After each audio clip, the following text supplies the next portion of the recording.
For 80 years, the public stance from the U.S. government has been nothing to see here. Yet, during that same period, the military has consistently dedicated massive amounts of money and personnel to investigating the very phenomena they claim are irrelevant. David Grusch saw this contradiction from the inside.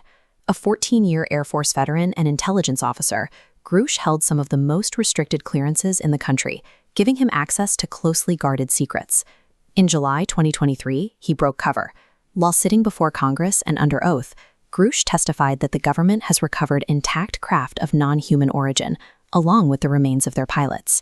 The immediate mystery isn't just the existence of these craft, but the logistics of hiding them from the public and the press for nearly a century. This diagram illustrates what Grusch calls the architecture of secrecy. It shows standard democratic oversight bypassed by a hidden parallel loop. As the side loop expands, these independent programs hoard physical resources and technical data, remaining entirely severed from congressional audits. This shadow structure suggests the cover-up isn't just about technology, but a deliberate bypass of the way our government is supposed to function.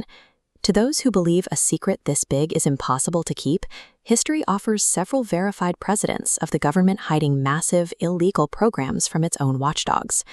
In the 1950s, the CIA initiated MK-Ultra, a sprawling series of human experiments involving mind control and the dosing of civilians with LSD.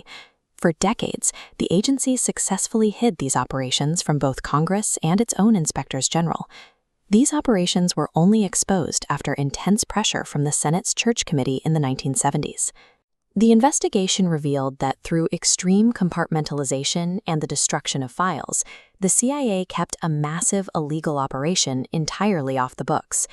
This historical cover-up provided the exact bureaucratic blueprint used to manage the UAP concealment strategy.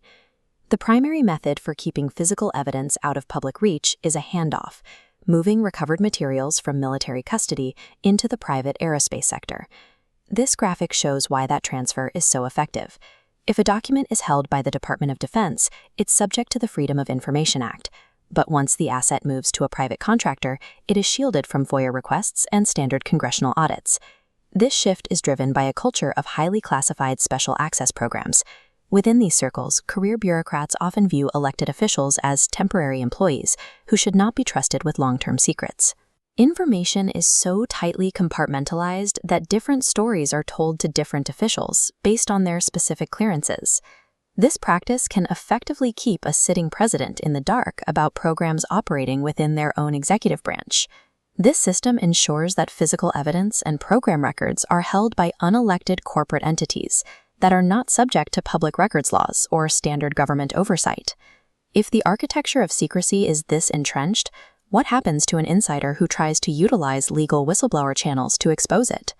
David Grusch describes facing what he calls administrative terrorism. This included the deliberate leaking of his private security and medical records to journalists in an attempt to discredit him. Specifically, the intelligence apparatus attempted to weaponize Grusch's combat-related PTSD. When they couldn't refute his evidence, they tried to use his medical history to impeach his credibility. This level of retaliation against a decorated veteran suggests an institution desperate to maintain its control over a secret. Despite these massive institutional efforts at suppression over the decades, the bureaucratic containment wall is finally starting to crack. Members of Congress and intelligence committees are now subpoenaing witnesses and demanding access to the facilities where these materials are reportedly stored. Lawmakers like Representative Anna Paulina Luna are focused on uncovering how these programs have been funded without the knowledge of the taxpayers. This has created a rare bipartisan consensus, with figures like Congressman Tim Burchett pushing for a full declassification of the UAP files. The push for transparency is no longer restricted to fringe investigators. It is currently moving through the official channels of legislative power. If full disclosure actually happens, the public will have to face what experts call ontological shock, the sudden realization that our basic understanding of reality is wrong. Proving that humans are not the only intelligent life in the universe would create significant strain on our societal, religious, and psychological foundations. Because of this, many argue that the truth cannot be dropped as a collection of uncontextualized files. Instead, it would require a strategic public health response to help society navigate the discovery. The coming years will determine if these decades of compartmentalization can be unwound, and if modern institutions are capable of managing the consequences of such a discovery.